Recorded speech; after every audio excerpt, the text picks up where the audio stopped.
Et là, il regarde à gauche, il fait « Oh, mais comment on va faire pour se poser? Il n'y a plus de roues !»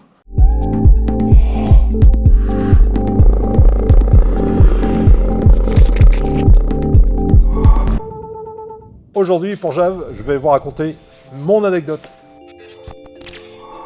Je m'appelle Fred Goyer, je suis le chef pilote des ailes de l'Estuaire. Instructeur depuis plus de 20 ans, j'ai breveté environ 150 élèves.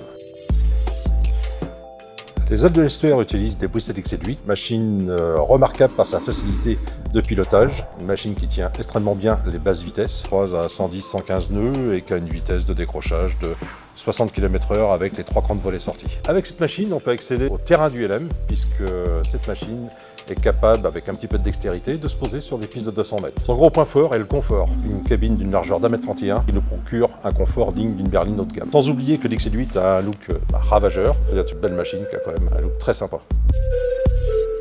À Frossay, il m'est arrivé une petite aventure dont on rigole aujourd'hui. Je passais derrière un autre instructeur sur un XR à l'époque, un XR avec un moteur 912.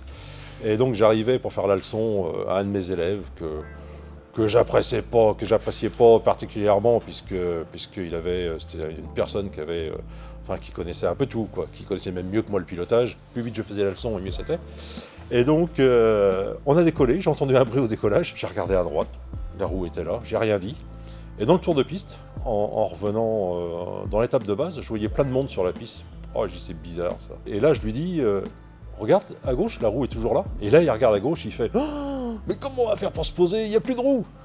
Ah, bah, j'en ai rigolé, parce que là, ça l'a figé, Là, le clapet était refermé, là. Donc, je suis arrivé au moteur le moins vite possible.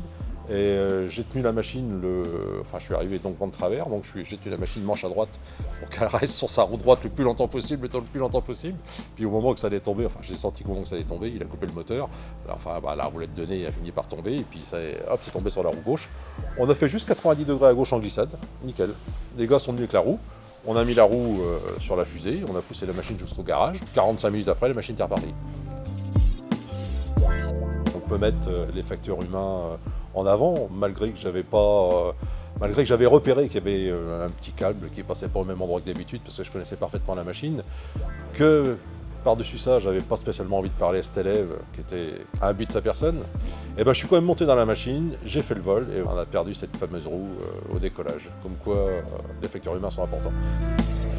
Une chose qui me reste à faire, que je n'ai pas fait et qui reste certainement inaccessible, mais mettre les fesses dans un Rafale et piloter cet avion, bien sûr, avec son pilote, serait une chose inouïe.